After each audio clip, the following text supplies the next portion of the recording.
Welcome, welcome, ladies and gentlemen, to Just Minding My Business. And I am so excited to bring to you today Alison Mullins, who owns Rep Methods LLC and is an influential figure in the construction materials industry.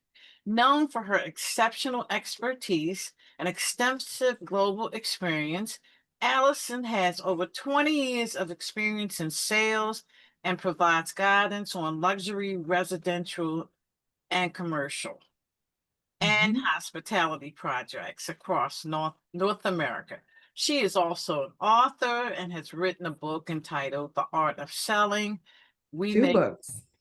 we make order makers, not order takers, and is a project consultant for Grassi. How we pronouncing that? Al? Pietri. Pietri is Italian for stone. Grassi Pietri. Oh, okay. Thank you. Wow. I am so honored to meet you. A lady in construction. This is huge. And I'm going to ask you first, how did you get there? Yeah, the short story is I actually got started in textiles and fashion.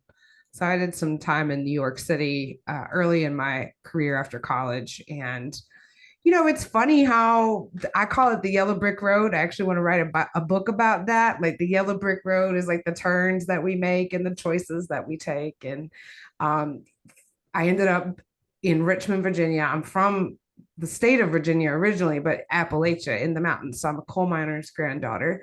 I've always loved stone. And I ended up in a marketing promotional role that really was like sort of indirect selling with a construction materials company out of Spain. And that was in 2010. And the long road began for me in training on how to sell construction materials in the architectural and design community and in residential and remodeling, contractors, builders, the whole 9 yards. And 15 years later, I've been in that side of the business for a very long time. It's super cool. I've also worked for I got a big leap of work when I went to start working in Italy for a company out of Verona, and I got some really in-depth training. If anybody knows construction building materials and stone, Italy's kind of the mecca where production is at its finest and you have the best artisans of the world. And I got really lucky in 2016 and started working with a company over there. And my expertise has just kept growing. Wow. The opportunities we say yes to. That's right. That's right. That's That is it. so critical. I mean, yes is a complete sentence. It is. It is. So while I am not the type of woman in construction, there are many powerful women in construction who are on job sites and, really influencing the men who are running the equipment and the actual building aspect of it. My job is definitely much more on the design phase and helping to make sure that the right materials are selected for the right applications.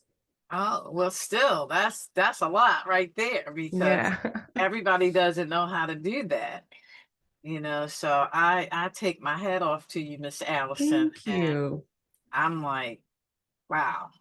Thank you. Cool. Yeah. So let's talk about your book, The Well, Art. I have two, right? So the short version of my bio maybe only have the one in there, but I actually have two authored works. Okay, well, we can talk about both of them, my dear, because we need to know. So which one you want to talk about first? Well, we can talk about my first book. It was, that moment in life when you the take the bull by the horns or whatever you want to call it. And for me, it was definitely a life-changing event to author my first book, which was The Art of Selling. We make order makers, not order takers. And it was a passion project, just like so many people during COVID. I think everybody started questioning, their purpose in life. Like, what are we doing? How can we help others? How can we do things differently? A lot of people changed jobs, changed focus, just so many things. And then I did the same thing. I knew I was really, really good at selling stone and sourcing stone too.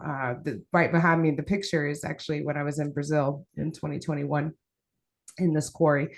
And I had people asking me all the time how I could train their salespeople and how I could teach them the things that I know. And these are all gifts from people who were there before me. Nothing that I have learned came by my own discovery other than maybe my own methods, which is where the Rep Methods name came from.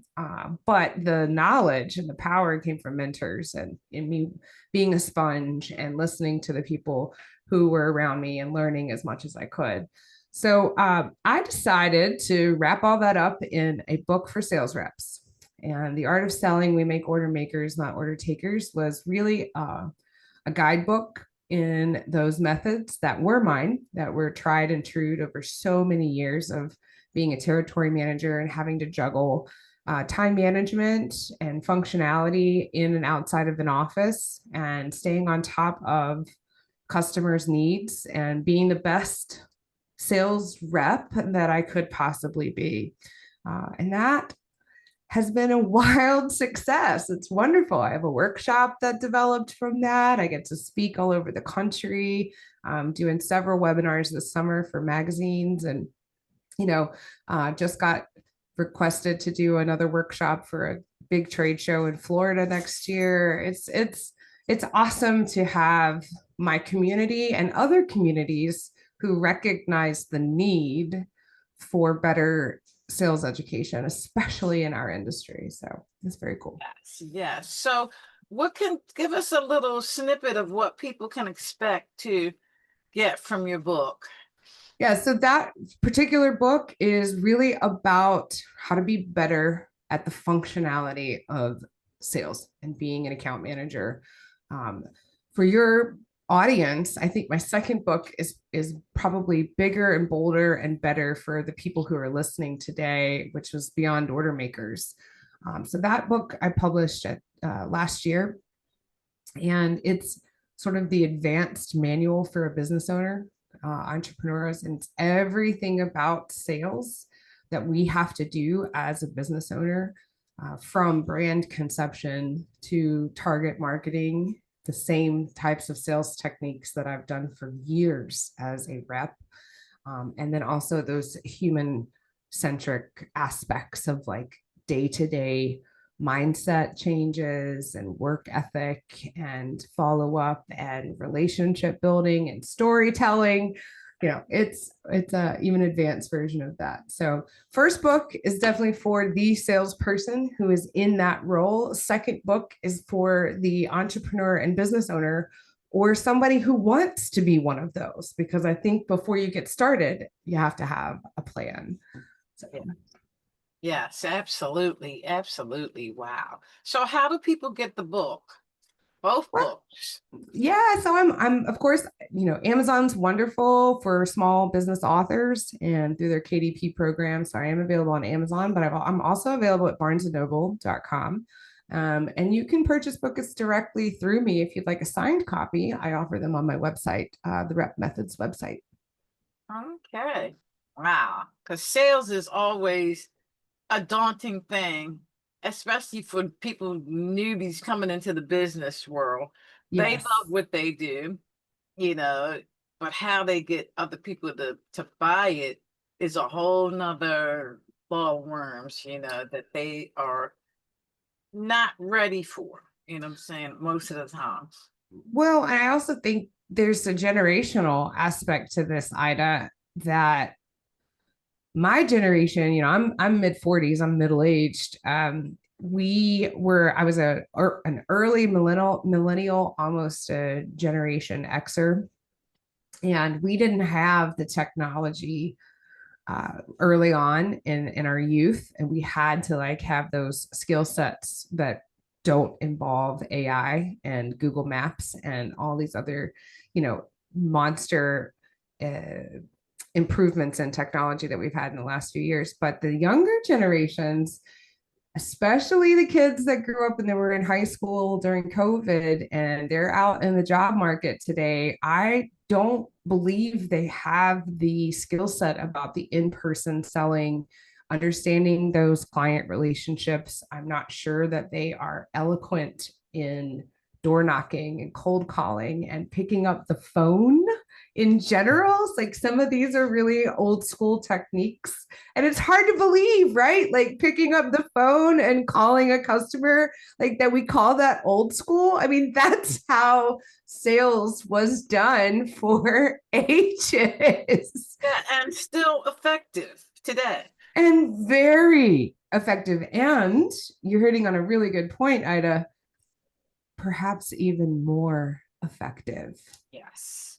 I have a client I'm working with now because I do offer I don't take many, but I do coaching with people with one-on-one coaching. And one of my clients right now, she's learning that because there's so much AI bots and the influx of emails that are going into people's inboxes and the storming of the LinkedIn and the TikTok and all this just monster overload. And it's so simple to just pick up the phone. Yes. And it's a whole different feeling when somebody picks that phone up and calls you, how you doing? First you got to get that, hey, how you doing? How's life treating you kind of thing. It's got to be about them first before you go into, to me, to go into your spill in terms of what you're doing. And I'm telling you, I appreciate a phone call. I really do. It brings a smile to my face.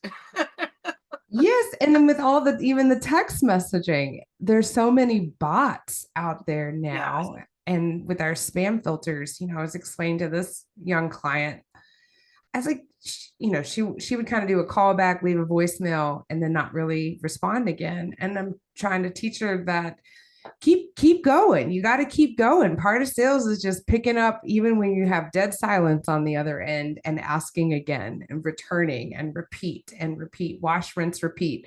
Those actions eventually that person's going to be like, oh, you know what? This girl wants my business. She is attentive, and it does bring attention.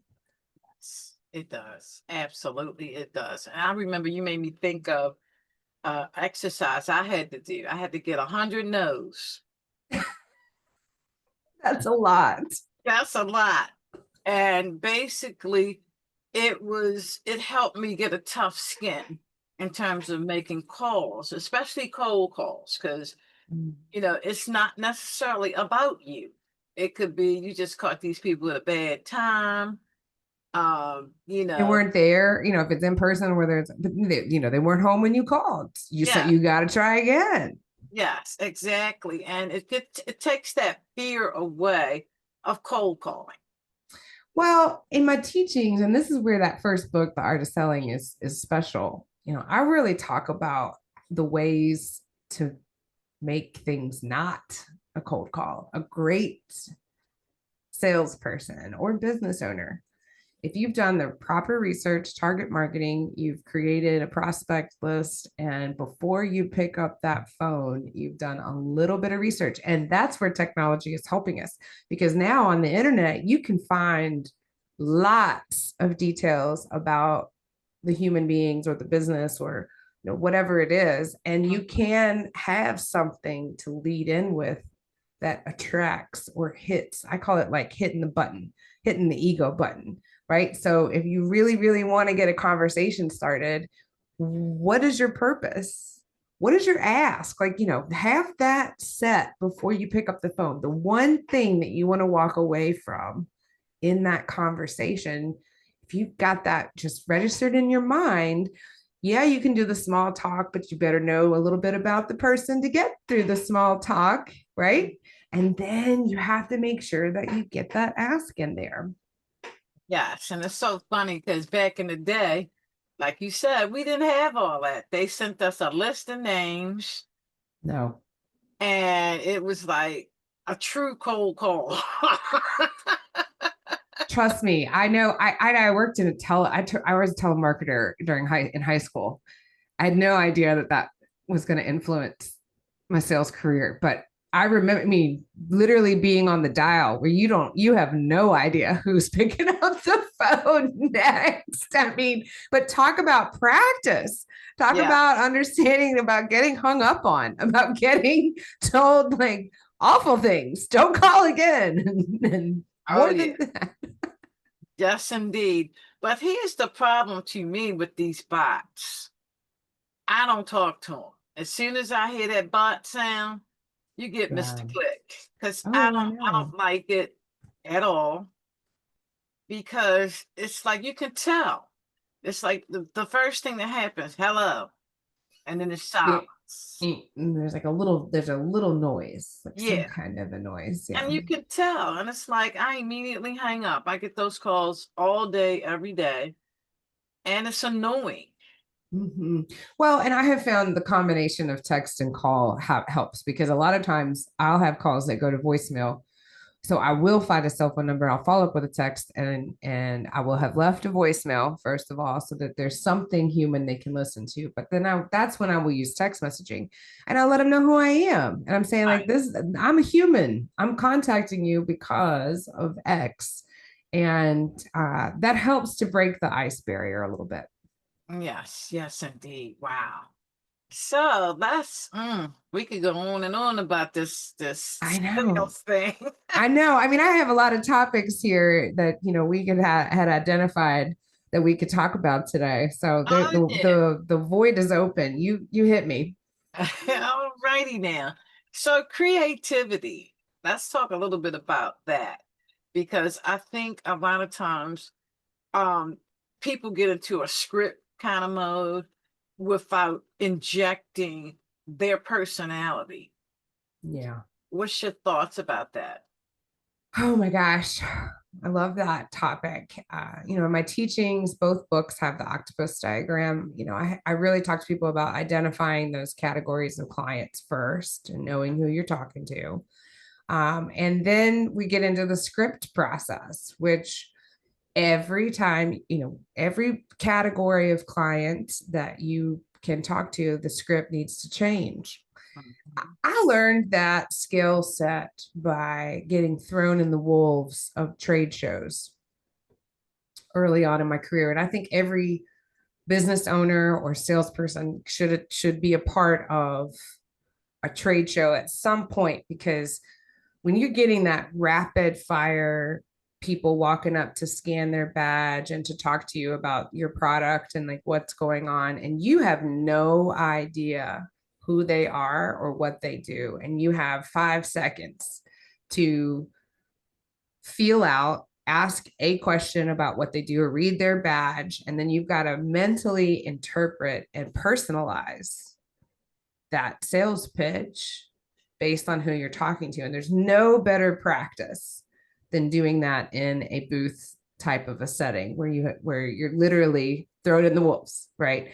And early on in my career, I was a part of a company, and we were at this big kitchen and bath show. And we're talking about, this show has almost 200,000 visitors every year, and popular brand. So a lot of foot traffic, and every single person who's walking up to you to talk to you, got to cater that conversation, got to customize, because there's no one size fits all answer in any business. True. Very true. Very Yeah. true. And that can be, I call it learn by fire.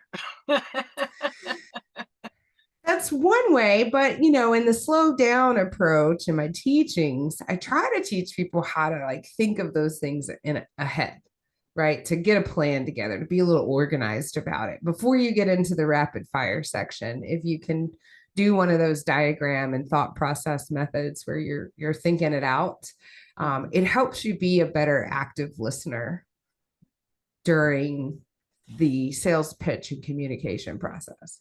Yes. Now, do you do anything with personality? Because I think I did a class on the different types of personalities. Some people are, I forget the categories right this Yes. minute. But like a yeah, disc assessment. Yes. yes, Oh, I yeah. mean, I've taken them and I've attended lots of classes about that. I don't follow that rule.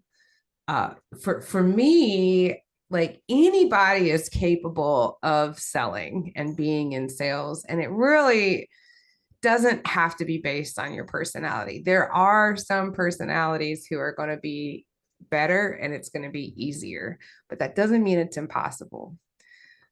And I think that there are tools out there, especially like if you think about the not type A person. So on a disc assessment, this would be, oh my gosh, probably the I think like I'm a D, I'm a dominant, right? So I was a natural born salesperson. But then in the I's, I think you start to get into the analyst categories, people who are not necessarily forward facing type of individuals.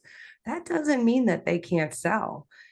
For them, it's about data processing, and they can go and do research based on past history of numbers and what sale sold when, and they can still make digital offers and merchandise just as well as the forward facing salesperson.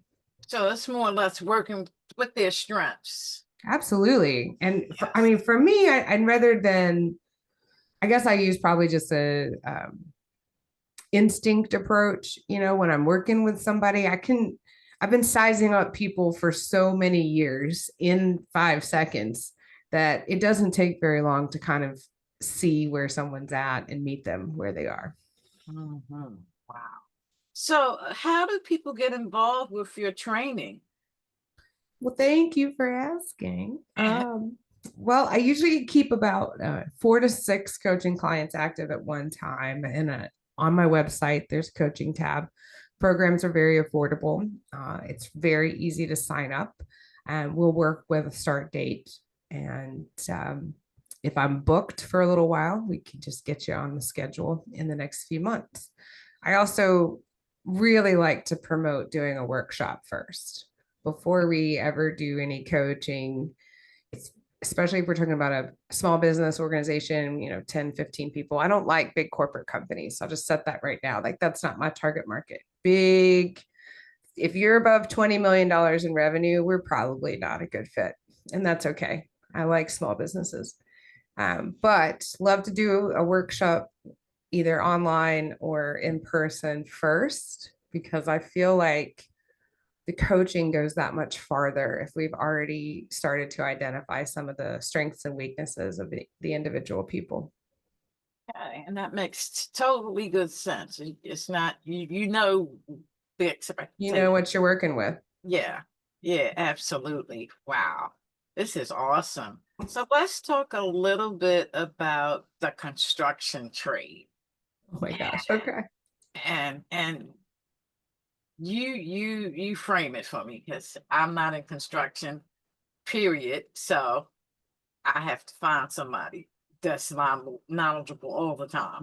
Well, to put it simply, you've got levels just like you do in anything else. You've got small level construction, which is more of the remodeling community, to, kitchen and bath contractors. You've got general contractors who are kind of jacks of all trade that can do anything from plumbing, or they outsource and they have subs that work with them, all the way up to massive mega construction companies that are responsible for more of the high rise buildings and structures that we see across our country. Roadways, construction can also mean our roadways and our park systems. Construction has a really vast scale of, and it's all about infrastructure. So, You made me think about something. I'm into. I've been in ordering tools for around the house to make life mhm. easier for me, and I ordered this chainsaw. And it's so funny because I was like checking the porch every day, waiting for it to come like it was a brand new pair of shoes. And I had to laugh at myself. And then as soon as it came, it's like, oh, let's try it out. And I got this tree that I'm trying to trim down, and it worked beautifully. I was so tickled. And I'm like, 20 years ago, you would have never, I would buying a chainsaw would have never been in my brain. No, nope. I'm going to leave that to the professionals personally. I'm really comfortable myself with lots of projects around the house and fixing stuff for other people. My favorite tool is a drill. Yeah, that's my favorite. I keep um, handy. as a woman, I keep that drill on the regular, and I help friends out with their little problems around the house. But probably my least favorite thing is plumbing. Oh yeah, I'll definitely call somebody for that. I'm teaching my son, Mhm. because he's pretty good at fixing stuff or putting things together. So I think I had him put a tool in. He did pretty good. He did really good, actually. That is a life skill that everybody should learn. Everybody should know how to pull a toilet. I mean, I am here to tell you, and just change the guts from the inside of a toilet, because that's an easy thing that can be done. Same thing with faucet installations. As far as the plumbing fixtures are concerned, if you can just manage to watch YouTube videos and learn how to properly install some of those things, you're going to save yourself down the road with simple repairs. But Yeah, because I've done the stuff inside the toilet, upgraded those and yeah. things like Well, that.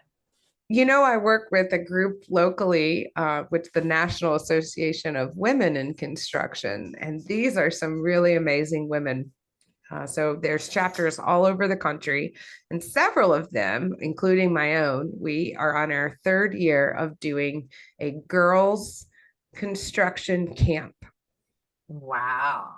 Seventh, eighth, and ninth grade girls come for 1 week every summer. It's completely free. And they learn how to build, we don't say a house, a room. So we start with from the foundation and build the walls. So they learn how to frame, they learn how to run electrical, they learn how to run HVAC and plumbing. Wow. They learn That how to hang drywall, to lay flooring. So we do carpet and LVT, to install tile. And then we also have even some paint. So literally, these young ladies work as a team to build their own little structures that are semi-complete rooms by the time they're finished. Oh my God, that is so amazing, Allison. Isn't it? I am just at awe. So when does this happen? So it's everywhere for us in Richmond, Virginia. It's every summer in July. So this year it's going to be the week of July 14th, 15th. So Monday through Friday.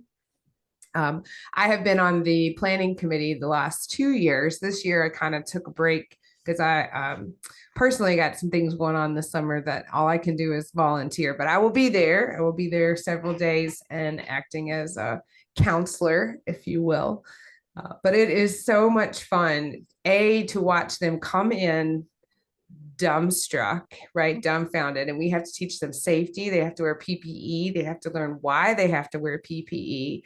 And they are literally afraid to do anything. And then I'm telling you, by Friday, these gals are just bubbling with empowerment. And who knew picking up a hammer or, a drill or learning how to run some pipes through walls or electricity, you can tell that they want to go home and help dad.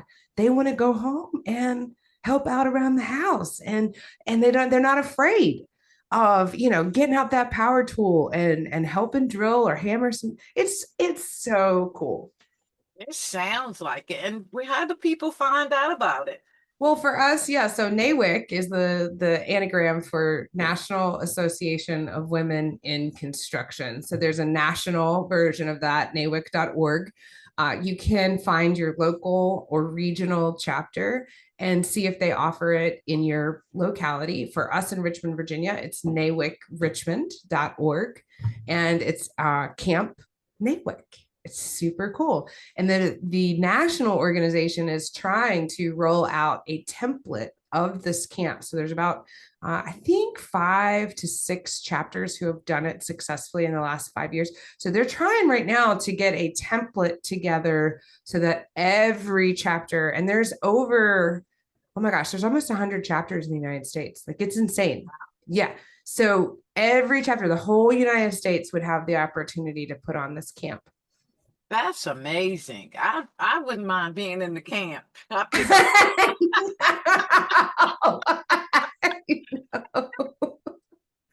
Yes, I'm you're telling right. you, because now, as a homeowner and the cost of things going up, you need to know how to do stuff. Oh my gosh, this would have saved me. I mean, I can't even, my first home, like buying my first home, I didn't know half this stuff. And I worked already in the countertop industry. I knew a lot about kitchens and bathrooms, but I didn't know anything about a crawl space or tell me that there's something wrong with my electrical. You get that inspection report back when you're buying a house and you don't even Mhm. know what half of it's talking about. No, Yes. these girls seventh, eighth, and ninth grade, it's a really great skill set for sure. Yeah. So definitely put a bug in their ear. I will. Older women need it as well, because I don't want to have to try to perpetrate a 9-year-old just to get in. But I would love to see that opportunity for older women or women in general, because Yes. a lot of us are single parents, you know, just single period. Well, Widow.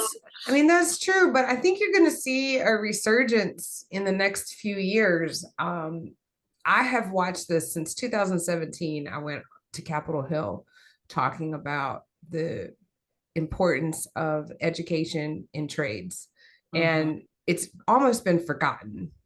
Um, in the last 20 years. We have pushed our kids to be college degree students, Mhm. and we forgot that there is very lucrative work in the world, including sales. Mhm. Okay. You do not have to have a college degree to be in sales. You don't. I'm just telling you. And the same thing goes with these tradespeople. They make a lot of money. Electricians and plumbers, the kind of money they make. Oh, I I know. should have been a plumber. Yeah, my cousin, she's a female, she's an electrician, and she makes really good money.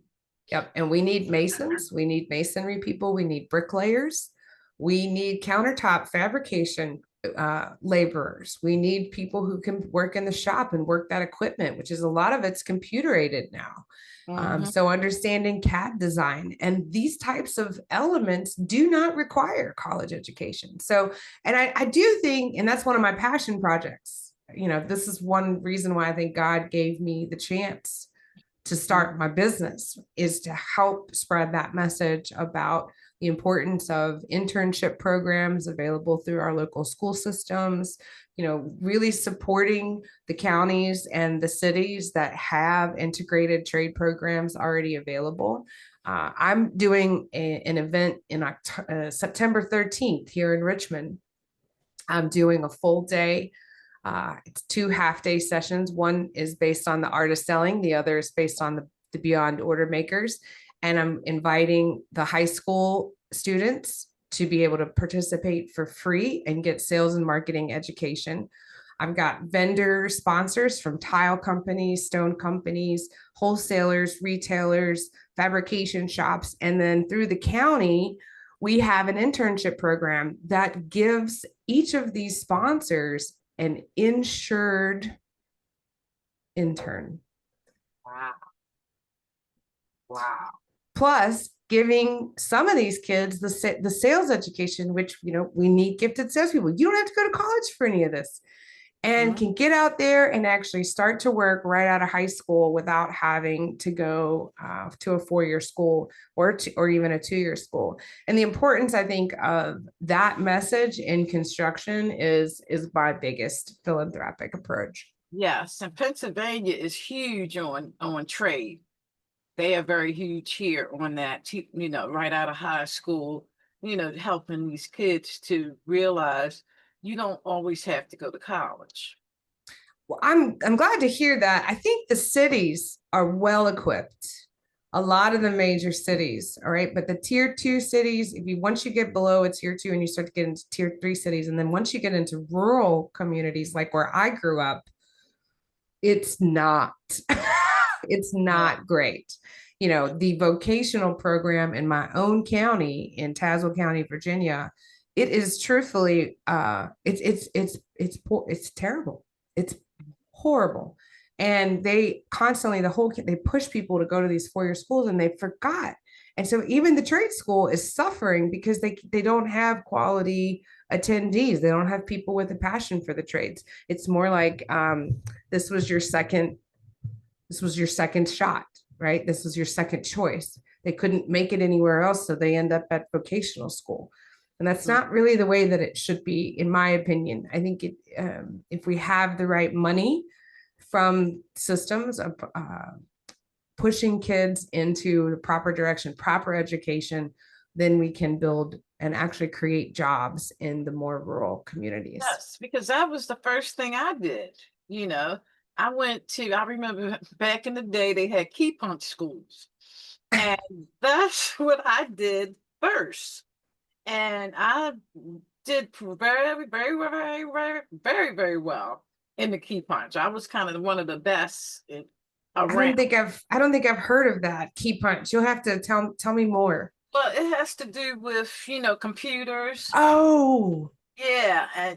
And you back in the day, it was everything had to be done on a punch card and then fed to the computer to do the operation. Yes. So that's where I started. And wow. then I went on and got my degree. That reminds me of that movie about those women who were helping NASA. All the women in the back office who they had to do the punch cards to feed the computer. Yeah, that's definitely. Yes. Wow. So trade schools are definitely important. It gives you, when you come out of high school, you can immediately start working and making money while you figure the rest out. You can start making money while you're in school. I mean, true. I've got a friend of mine, her granddaughter, she was supposed to get a job this summer. She lasted 2 days at King's Dominion. And I'm like, why? Anyway, and so some of it's motivation. We're gonna have some work to do with that 15, 16-year-old generation that's in high school now. And I pray for the right things to happen, whatever that may be. And with voices like yourself, it's going to happen because, you are, definitely passionate and committed. I can feel it and I can hear. Thank you. About, grooming our generation, the next generation for, trades, because we need that. And I'm telling you, once you learn those skills, it's always going to be pretty much, because the infrastructure deteriorates. That's got to be fixed. Agreed. But even sales, relationship building. Yes. Relationship building. Very important. And relationship building not only works, it works throughout your entire life. Your entire life. You touch. Yes. And I love AI. I'm not here to bash it. I use it every day. It helps me with so many tasks. It's like the best advanced calculator that anybody could have ever completed. It helps me be fast. Right. And I don't believe that any of that stuff's going away, but I also don't believe that the interpersonal communication and the relationship building and the storytelling is going to lose a place in our lives. No, because we need that as humans. We need that. That's part of our DNA. Well, that's what you're doing too. I mean, think about the growth in podcasting. I mean, this is the nature of marketing today. Yes, and it is. That is a storytelling element. That is a relationship building element. How else would people going to learn about exactly what I've talked about today? Absolutely. Wow, Alison, I could go on and on with you. I just love the energy that thank you. For sure. So again, how can people connect with you and get involved with all the wonderful things that you do? Thank you so much. I really appreciate it. And I would love for people to. So my website for Rep is www.rep, R-E-P, methods, methods.com. repmethods.com. There's lots of information in there, especially about my Order Maker Summit in September. I am inviting people from outside the state to come in. I hope to get a grant from Visit Richmond. You can come and see beautiful Richmond, Virginia. You could also book me for small business workshop, in-person, one-on-one coaching. Everything's all in the website. All righty now. Well, I'm definitely going to head over there and start perusing myself, because after talking to you, I click with you. Oh, thank you, Ida. I definitely click with you. So thank you so much for taking time out of your day to share, and audience, thank you as well. And we're definitely going to do this again, because we didn't touch on half the stuff I wanted to talk about. Oh, I know. And, after my event in September, I know I'm going to be speaking about it at a big conference in Vegas in January, but I want to keep talking about that. I want to keep pushing that energy out into the universe about trade education and sales education, yes, and how we can groom our next generation. So I'd love to come back. Absolutely. I'm looking forward to it. Thank you.